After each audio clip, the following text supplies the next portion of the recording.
This is Jarrod Horak for the RunawayHorse.com. Welcome to my latest horse racing video. This one's for Saturday, August 20th, 2022. I'm going to do the Grade 1 Alabama from Saratoga. In my next video this week for Sunday, August 21st, I'm going to do the Queen's Plate from Woodbine. Now, if you're interested in my full card analysis from Del Mar this summer, head on over to the RunawayHorse.com. You will find those full cards on my sales page all summer long. You can purchase the entire meet, weekly and weekend packages, and individual full cards at the RunawayHorse.com on my sales page. On our Breeders' Cup 2022 page, my handicapping colleague, Dr. Atlas, he is posting bonus free stake selections from Saratoga this summer. And then also my Breeders' Cup Winning You're In video series will continue next week. I have 3 videos. I'm going to do the Sword Dancer from Saratoga for August 27th. Same day, the Pat O'Brien from Del Mar. Then the day after that, the Ballerina from Saratoga. So all of those Breeders' Cup Winning You're In videos will be covered on my YouTube channel. Now we're going to do the analysis of this race. And it's just real quick, there's some other free selections. HorseRacingNation.com, my daily best bets blog. And then on the Del Mar website, posting a daily best bet from Del Mar as well. In the description in this video, I will provide links to those free selections. Now let's get into the analysis of this video. It's going to be the 10th race from Saratoga for Saturday, August 20th, the Grade 1 Alabama. The purse is $600,000, 3-year-old fillies, 1.25 miles on the main track with a scheduled post time, 5:35 p.m. Eastern Time. Skratch Cat is number 1, 30-1 morning line. It's run 5 times with 2 wins and a second. Comes off of a victory, optional claiming non-winners one other than at Churchill Downs. That was on July 1st. Rallied from off the pace to win nicely in that 1.16 race. They paid $200,000 for this one. It's the daughter of Arrogant. Smart Strike is the dam sire of Phil Bowers, having a good meet at Saratoga. 6 starters, 3 wins and a second. Julian Leperoux, the last 3 times he rode for this trainer, 2 wins, and then they hit the board in the other race. So you have a good jockey trainer team, decent pedigree, a horse in good form, stepping way up in class in here, coming off of a career best speed figure. It's going to have to get a bit faster to compete with these horses. Number 2, Goddess of Fire for trainer Todd Pletcher. This one is a daughter of Mineshaft. And for her, they're putting blinkers on in this spot. She finished second last time in a restricted stakes race, 1 mile at Saratoga. In that race, she rallied from off the pace, missed by 3/4 of a length, just did grab second.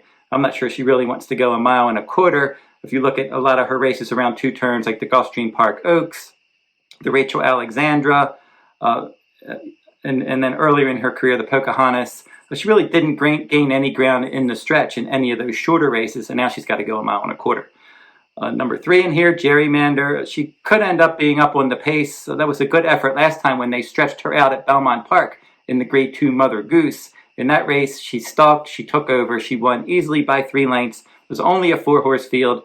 The clear runner-up was the next out winner. I think she can get up on the pace in here. She's 1 for 1 at Saratoga. She broke her maiden at Saratoga at 6 furlongs last summer.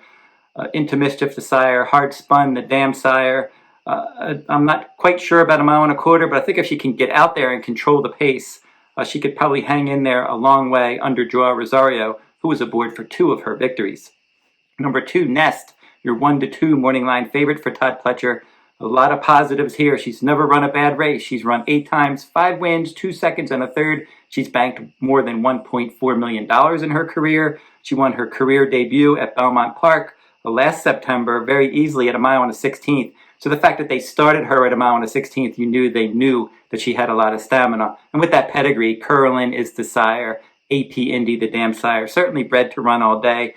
She was a close third in the Tempted second time out. And then the Demoiselle, in a lot of videos I've spoken about that Demoiselle, where she was so wide that day at 1 1/8 miles in just her 3rd career start, and she was able to win anyway. You could just see, based on that effort, that she had so much potential. And then she won the Suncoast Stakes in her first start this year easily. Ashland Stakes, she romped in that race. In the Kentucky Oaks, she finished a solid second that day. The 14-horse field, she was stuck down on the inside, didn't seem comfortable, but she ran a good race. But Secret Oath was best that day.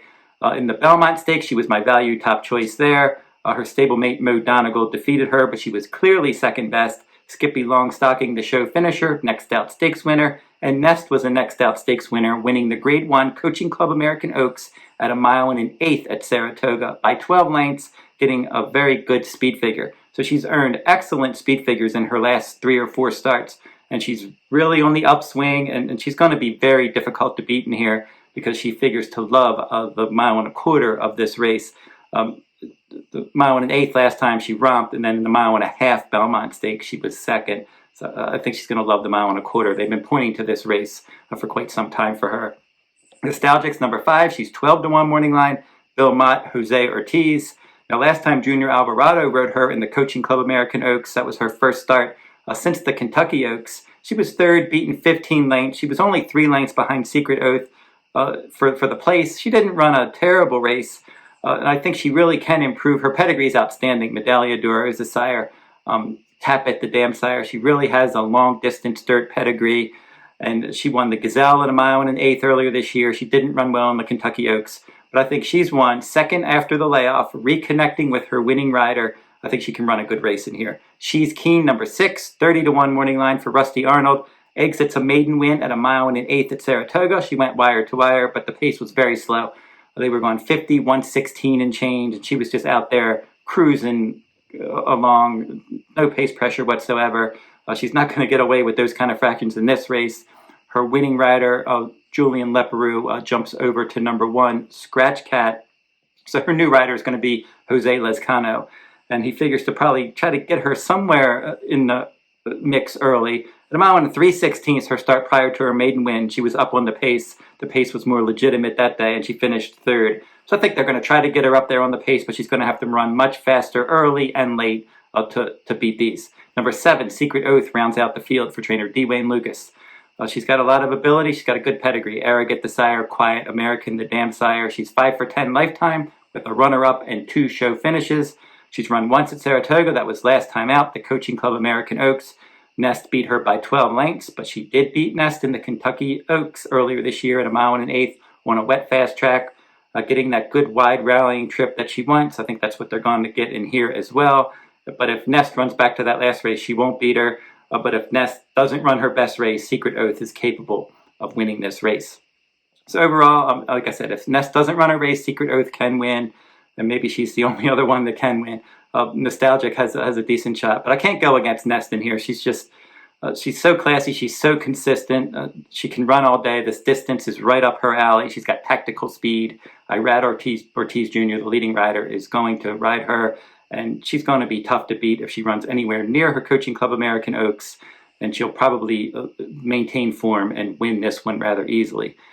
Maybe not a lot of ways to go for betting purposes, but I will play a cold exacta number 4 Nest over number 5 Nostalgic, because I think that she could like this distance and she could improve second after a layoff.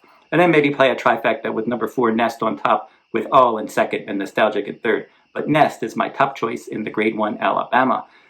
Don't forget to like, subscribe, and comment if you like this content. That will wrap up this video. Again, like I said, I'll be back and I'll be taking a look at the Queen's Plate for Sunday, August 21st. Until then, good luck at the races.